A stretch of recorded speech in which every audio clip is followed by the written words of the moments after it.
Allez, on revient Christian sur cette première période et puis sur le but inscrit par les Auxerrois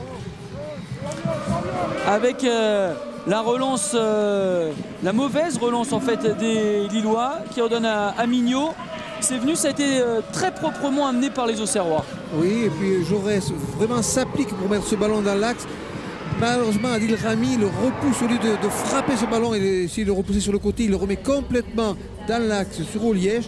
Un contrôle d'Oliège et là il crucifie Tony Silva en le prenant complètement à contre-pied alors que Tony Silva était en train de se déplacer au niveau de ses appuis.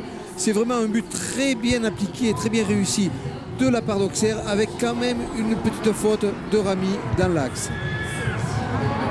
Et la frappe donc de Denis Oliège dont c'est le 3e but en championnat cette saison pour le Kényan.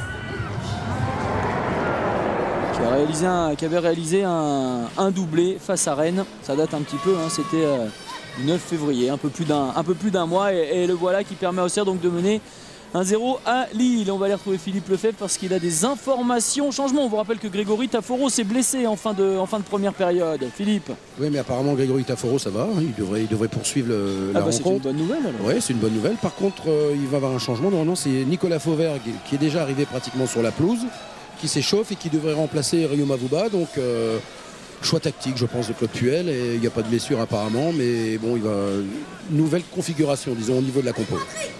Effectivement, c'est un choix important. Ça vaudra le coup d'ailleurs de lui demander à Claude, Philippe, si vous pouvez, pourquoi ce choix, parce que c'était un des éléments importants. Enfin bref, on verra ça dans quelques instants. Ouais. Philippe. On va demander à Franck Beria, ouais, changement un peu tactique, Nico qui va remplacer Mavouba, c'est ça? Ouais, changement tactique, il faut mettre un petit peu plus de poids devant et puis je pense que Nico pourra nous aider à le faire.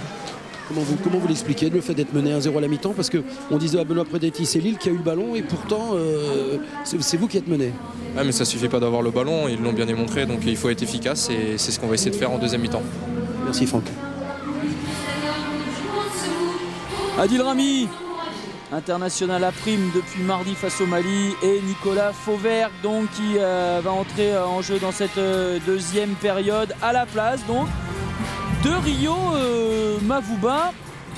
Alors c'est pas évidemment tant le choix tactique qui nous surprend, hein. On va découvrir ça dans quelques instants, mais c'est effectivement parce que, on le disait tout à l'heure, Rio Mavouba était jusqu'à présent ce qui nous semblait être le meilleur joueur lillois sur cette première période.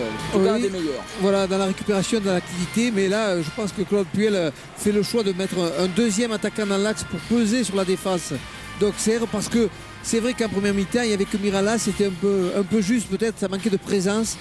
Donc l'entrée de Fauvergue va mettre un deuxième attaquant dans l'axe, ce qui va demander à Makoun de redécrocher légèrement au milieu, aux côtés de Yohan Cabaye.